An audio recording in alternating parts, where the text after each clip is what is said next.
Benarkah? Kalau begitu artinya kalian berdua sekarang harus bicara satu sama lain dan mengenal satu sama lain ya? Tidak, Bu. Kenapa Ibu tidak mengantar ke kamar nenek? Risap, kenapa ibu harus mengantarnya ke kamar nenekmu? Kaulah yang akan menikah dengannya.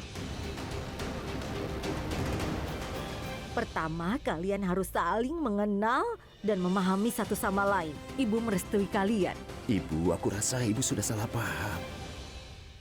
Ya, sekarang aku mengerti. Kau lihat sendiri kan? Ibu senang ketika membodohi diri sendiri, bukan? Ibu senang-senang, tapi aku yang harus membayar untuk itu. Diam saja. Risap, kau tidak mengerti sayang. Dia gadis yang sama dan dia juga seorang fisioterapis. Apalagi yang kita harap? Ibu, ini kesalahpahaman. Biar aku jelaskan. Dia adalah Dokter Prita, fisioterapis nenek.